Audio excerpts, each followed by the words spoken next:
नमस्कार, आपली बातमीमध्ये तुम्हा सर्वांचं स्वागत आहे। तुम मुझे खून दो, मैं तुम्हें आजादी दूंगा या घोषणेद्वारे जनमानसात क्रांतीची ज्योत प्रज्वलित करणारे थोर क्रांतिकारक नेताजी सुभाषचंद्र बोस यांना जयंती दिनी आपली बातमीच्या माध्यमातून कोटी कोटी अभिवादन।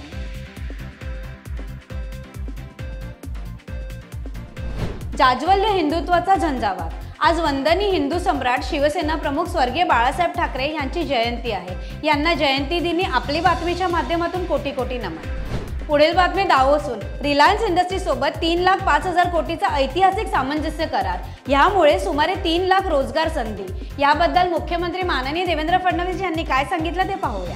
जे वेगवेगळे क्षेत्र आहेत, petrochemicals, polyester, renewable energy, bio energy, green hydrogen, green chemical, industrial area development, retail, data centre आणि टेलिकम्युनिकेशन, हॉस्पिटॅलिटी आणि रिटेल आणि रिअल इस्टेट अशा विविध क्षेत्रांमध्ये ही गुंतवणूक महाराष्ट्रामध्ये रिलायन्स इंडस्ट्रीजच्या माध्यमातून चाललेली आहे। आणि सगळ्यात महत्त्वाचं आहे की जास्तीत जास्त ही इन्व्हेस्टमेंट वेगवेगळ्या प्रकारच्या सर्व्हिस सेक्टरमध्ये जात असल्यामुळे त्यातनं मोठ्या प्रमाणात एम्प्लॉयमेंट जनरेशन होणार आहे। जवळपास 3 लाख लोकांना जॉब्स मिळू शकतील अशा प्रकारची ही इन्व्हेस्टमेंट या ठिकाणी येते आहे। मी रिलायन्स इंडस्ट्रीजचे अतिशय मनापासून आभार मानतो।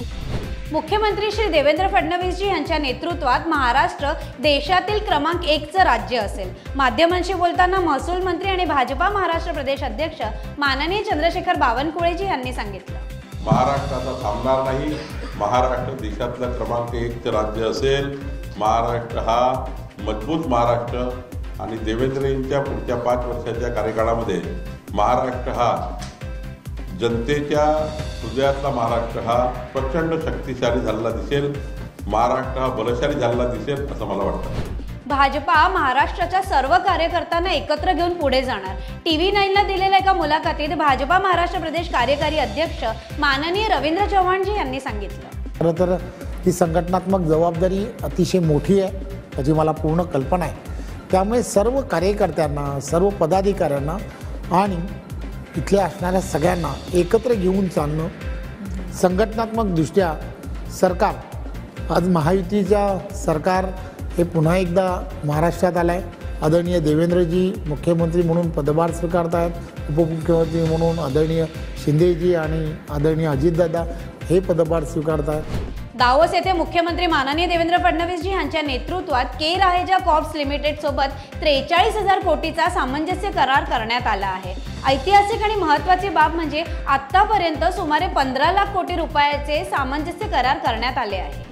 भारतीय जनता पार्टीचा कार्यकर्ता हा राष्ट्र प्रथम, त्यानंतर पक्ष आणि शेवटी स्वतः या विचारधारेवर चालत असतो। त्यामुळे स्वतःच्या स्वार्थासाठी काहीतरी मागणारा कार्यकर्ता तुम्हाला भाजपा परिवारात कधीच दिसणार नाही। मुंबई टॉकला दिलेल्या एका मुलाखतीत भाजपा महाराष्ट्र प्रदेश कार्यकारी अध्यक्ष माननीय रवींद्र चव्हाण जी यांनी सांगितलं, भारतीय जनता पार्टीचा कार्यकर्ता हा कार्यकर्ता शिस्तबद्ध कार्यकर्ता आहे। त्याला शिस्त कळते, डिवोशन कळतं, डेडिकेशन कळतं, असाच तो कार्यकर्ता आहे। ही विचारधाराच तशी आहे। राष्ट्र प्रथम या विचाराने काम करणारी, कुठेतरी मला कोणतं तरी पद मिळालं पाहिजे किंवा एखाद्या कोणत्यातरी सत्तेमधली असणारी काहीतरी पदासाठी काम करावं या भावनेतून काम करणारा भारतीय जनता पार्टीचा कार्यकर्ता हा कधीच नाही।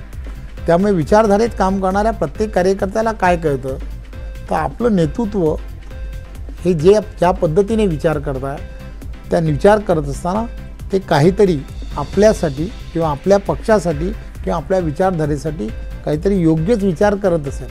त्यामुळे आपण आज जी पक्ष नेतृत्व जी भूमिका घेते त्या भूमिकेबरोबर राहिलं पाहिजे।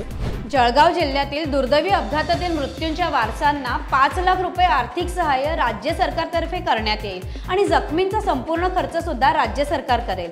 जखमींच्या प्रकृतीवर लवकर सुधारणा व्हावी अशी मी ईश्वरचरणी प्रार्थना करतो। दावोस येथून जळगाव येथील घटनेच्या मृतकांच्या परिवारांना सांत्वना देत मुख्यमंत्री माननीय देवेंद्र फडणवीस जी यांनी केली मदतीची घोषणा। जळगाव जिल्ह्यातील पाचोऱ्यानजीक अतिशय भीषण अशा प्रकारचा अपघात किंवा ही दुर्घटना घडलेली आहे आणि काही लोकांना ट्रेनमधनं धूर येतोय असं वाटल्यामुळे किंवा त्या ठिकाणी आग लागली आहे असं समज झाल्यामुळे त्यांनी ट्रेनमधनं उड्या घेतल्या आणि समोरून येणाऱ्या दुसऱ्या ट्रेनने त्यांना उडवलं आणि मोठा अपघात त्या ठिकाणी झालेला आहे. आमचे मंत्री गिरीश महाजनजी अपघाताच्या स्थळी पोहोचलेले आहेत. जे काही लोक मृत आहेत, जवळपास 10-11 लोक मृत असतील असा प्राथमिक अंदाज आहे. तेवढेच किंवा त्यापेक्षा जास्त लोक जखमी देखील असू शकतात.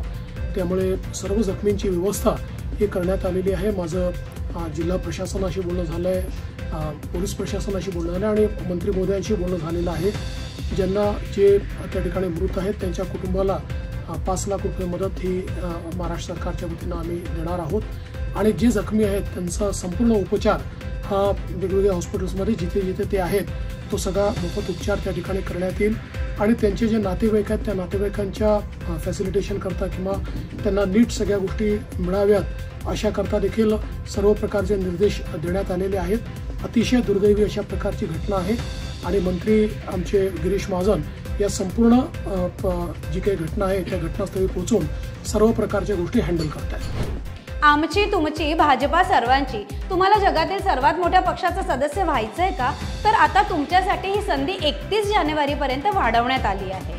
तर वाट कसली पाहतात? आजच तुमच्या फोनवरून 8800002024 या क्रमांकावर मिस कॉल द्या आणि भाजपा परिवाराचे सदस्य व्हा. नंबर पुन्हा एकदा ऐकून घ्या, 8800002024 या नंबरवर मिस कॉल द्या आणि देशाच्या विकासात सहभागी व्हा. आजच्या बातम्यांमध्ये इथेच घेऊया विराम. उद्या पुन्हा भेटूया नव्या बातम्यांसह. पाहत राहा आपली बातमी, आपल्या पक्षाची बातमी. धन्यवाद.